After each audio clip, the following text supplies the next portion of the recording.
Did you know 70% of people struggle with self-love? And did you know the secret to finding true love? It's first loving yourself. And I'm not talking about being perfect. I'm talking about loving ourselves, flaws and all. Loving ourselves creates this foundation for a healthy, fulfilling, and nurturing relationship. I always say that the most important relationship is the one we have with ourselves. And if you can let me know in the comments, I'm really curious to know how much time do you spend nurturing the relationship you have with yourselves? So let's start with the basics. What is self-love? Self-love, it's not about being self-absorbed or arrogant. It's about valuing ourselves, setting healthy boundaries, and treating ourselves with kindness and respect. So basically, self-love is the actual practice of caring for our well-being and happiness. And we do that with different tools. So think of it this way. If you don't take the time to love, nurture, value, respect, appreciate, understand yourself, how can you expect someone else to do that for you? Here's why self-love matters in a relationship. Self-love sets the tone of how someone treats us. When you respect and value yourself, it's less likely that you will attract toxic people. You might attract them, you're absolutely not going to be interested in them. And also, you are going to repel them because they're not going to stick around because they know that with you having healthy boundaries, the things that they do, you're not going to let them do those things to you. You're not going to let them treat you this way. When we want to attract good people that will value us and treat us with respect and kindness, we need to first give that to ourselves. Number two, self-love will help you to show up authentically in a relationship. Authentically meaning being yourself. Sometimes we say, I cannot be myself around this person. They expect me to be this different person. But we need to also take responsibility because we need to show up as who we are and not afraid to scare the people that don't accept us. So showing up authentically in a relationship is one of the most important things. And when you're secure of who you are with your flaws, when you accepted your flaws, then you will not have the need to pretend or change or please the other person, gain their approval, try to be perfect for them, and so on. Self-love fosters emotional independence, meaning if you validate yourself, if you rely on your own intrinsic validation, you're not going to rely on your partner to fill that void or fix your insecurities for you. Because that is exhausting. We cannot expect our partners constantly to be like, oh, you're beautiful, you look amazing, or you're a good person. We cannot expect them to say those things constantly to us in order for us to feel good, to feel loved, to feel valued. We need to learn to validate ourselves, not expect and rely on that extrinsic validation. And then only then we can create this healthy dynamic in a relationship. How can we actually start to practice self-love? So here are 5 actionable steps that you can do. Number 1 is practice self-compassion. This is one of the biggest things, especially as women, as parents. We constantly criticize ourselves. We constantly think we should have done more. We should have gone to that thing. We should have called a friend. We have to forget that word should, because it's just so detrimental to our mental health, because we constantly feel like we need to be doing something different than what we're doing right now. And we're constantly bashing ourselves, criticizing ourselves, talking down to ourselves. Maybe that is a childhood programming, but it doesn't serve us anymore. We need to take a hard look on ourselves and see, does this way of thinking and talking to myself serves me? And if not, we need to be able to let it go. I did another video where I talked about this concept of being assigned a human by birth. And I heard that first from Matthew Hassey, the guy who wrote the book, How to Get the Guy. So he says, imagine when you're born, You are assigned this human, yourself, to care for the rest of your life. How would you treat that human? The way we treat our children or why we love our children, it's not because they do this or they have these qualities. We just love them because they're them, because they are who they are. We love them as they are. The same has to be true for us. We need to love ourselves just the way we are. We need to see our flaws, accept them, give them love, because those parts that we deem unlovable, those are our shadows. And unless we bring them to light, they're not going to lose its power over us and they will bring us down. So we need to acknowledge our shadows, our flaws, give them love, accept them with self compassion, and then they will not have a grip on us. And then we will be able to talk freely about these parts of ourselves and not be ashamed and guilty of having these shadows. It's just shocking how many of us talk down on ourselves. We don't talk like that to our children. We don't talk like that to our friends, but we do talk like that to ourselves. And we need to work on that. Number two, boundaries. This is a hard one. I didn't realize I had very little boundaries. Not so much because of people pleasing, but because I'm a person who likes to be everywhere all at once. And I love to do a lot of different things. I'm a very curious person. And I say yes in a heartbeat, rarely say no. And that's why I had a lot of great experiences in my life, very enriching experiences. But also, I I was overworked, overtired, constantly spreading myself thin. Through the art of setting boundaries and finding what I value, what is most important thing for me, I started to sift and learn, okay, I'll say no to this and I'll say yes to this. And I'm talking about doing things.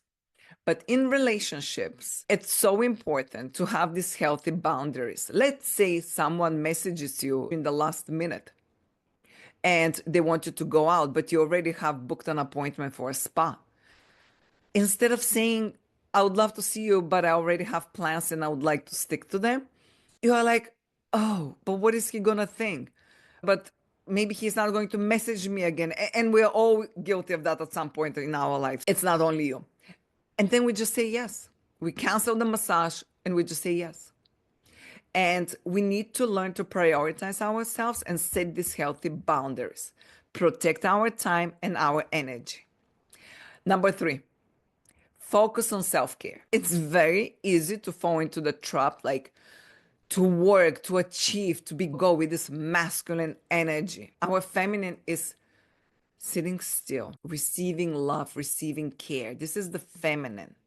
And sometimes it's very hard when we're single to do that because we also want to have careers, we're parents, and we don't have someone to rely on and be on our feminine. We have to be go. But we need to learn to switch gears.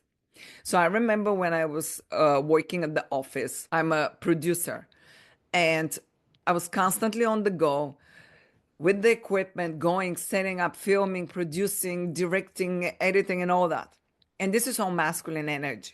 It's just the go thing, the doing thing. And I usually would get home by 5 o'clock, and I was picking up my son from after school at 5:30. These 30 minutes were one of the most important 30 minutes at that period in my life. Why?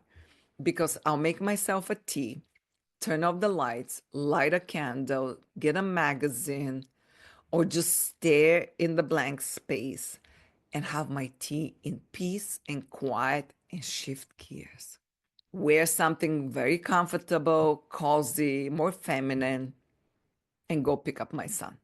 If I didn't do this 30 minutes, I think I would have gone crazy and drove my son crazy. And I'm a single parent in New York City where everything is a go go. You have to work, strive, achieve. You always have to complete things, compete with things, with people, and a single parent on top of that.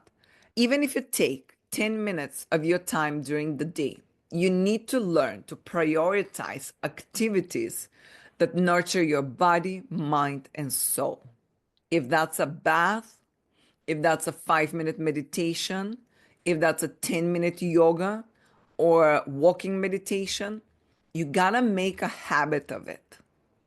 Absolute habit.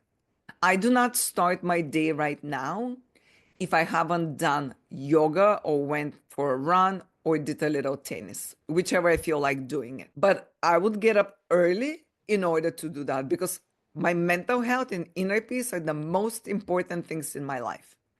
Then it's everything else. Number 4, embrace your strengths and flaws. This is so hard for many of us. We want to be perfect.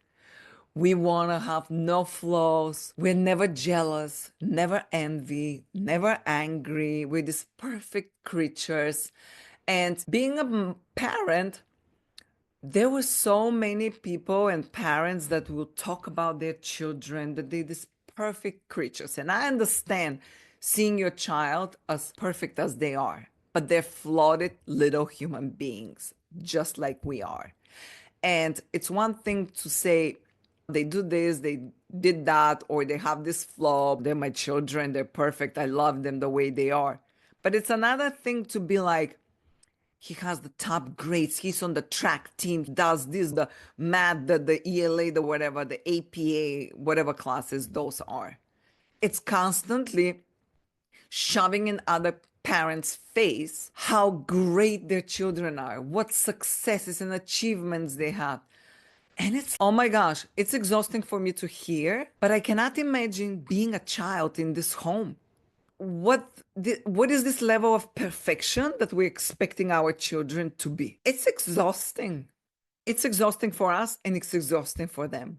And that is how we're raising perfectionistic children that don't love and accept themselves the way they are, but they want this unattainable version of a child.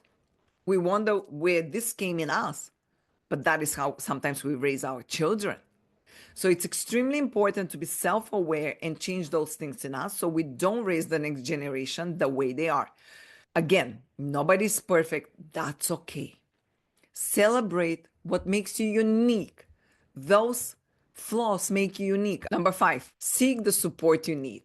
As women, we know one of the hardest things, right? Ask for help. Forget about men. Men rarely ask for help because we think they're weak, right? If they ask for help. It's okay to ask for help.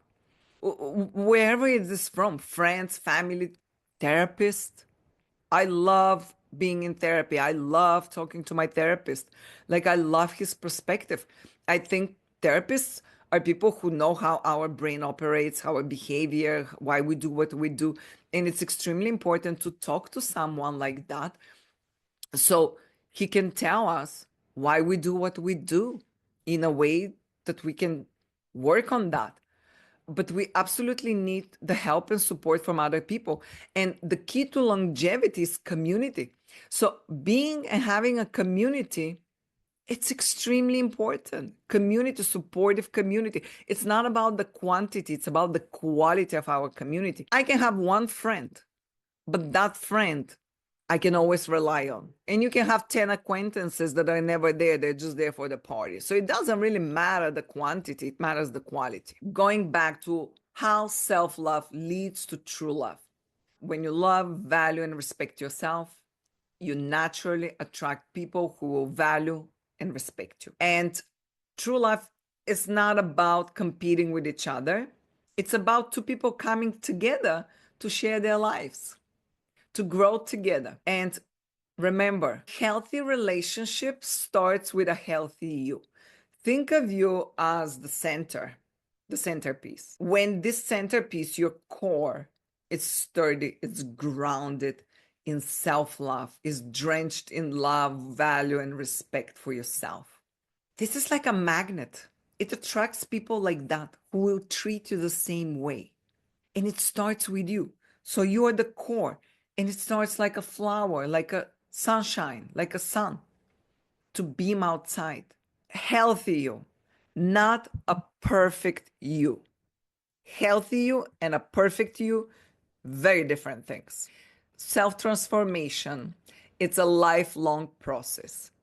I did another video on not waiting to be fixed, to be perfect, to be this finished product in order to love yourself. No, self transformation, it's a lifelong process. There will be always things that you want to work on. We're born not perfect and we're dying just the same way. So don't expect to be perfect in order for you to find love. The more you nurture yourself and your self love towards yourself, the more fulfilling your connections will be, not only in romantic setting, but also in general. Some people will not like that version of you that sets boundaries, and that's okay. You are going to lose some people, but you're going to be fine. You're going to change the dynamic.